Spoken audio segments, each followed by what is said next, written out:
C'est ma région sur Sensation. C'est ma région, c'est maintenant. Je suis allé à la rencontre de Mathieu Davina, directeur scientifique du centre de recherche du château de Versailles. Il nous présente les salles emblématiques.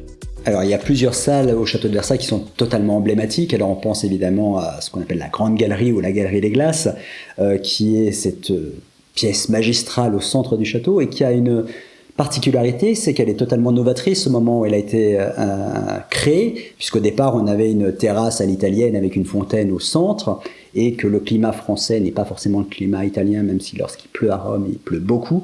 Mais en tout cas, l'idée de cette grande galerie au départ est liée à l'usage, c'est-à-dire de relier l'appartement du roi au nord à l'appartement de la reine au sud pour être à couvert.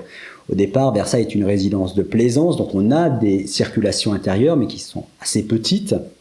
Et lorsque Louis XIV décide de faire de Versailles sa résidence principale, il a besoin d'un très très grand axe de circulation, et c'est le rôle de la Galerie des Glaces. Alors le fait que Louis XIV lui donne cette ampleur, ce décor, cette majesté, etc., c'est parce que c'est Louis XIV qui est parfois un peu mégalo, mais on est dans l'idée. Et donc la grande nouveauté de la galerie, c'est surtout d'être centrale. Normalement, une galerie dans un palais est latérale, et là, Louis XIV la met au centre de son palais en se privant de la vue sur la grande perspective. C'est-à-dire que ses appartements privés donnaient sur les jardins dans la grande perspective.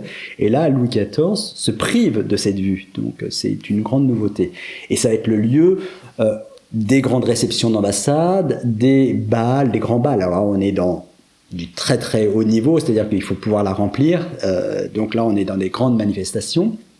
On est également dans le lieu du quotidien, c'est-à-dire que dans ce lieu que patientent tous les courtisans dans la journée, que le roi sorte de ses appartements privés pour se rendre à la messe, par exemple, c'est le lieu des racontards où on traîne toute la journée. Donc il y a évidemment ce lieu qui continuera par la suite avec la déclaration de l'Empire allemand à la fin du XIXe siècle, le traité de Versailles, la transformation en hôpital pendant la Première Guerre mondiale, les lieux des réceptions de la présidence de la République, que ce soit Kennedy ou par la suite, encore plus récemment, les différents repas d'État, puisque la galerie est à la totale discrétion en termes d'utilisation du président de la République.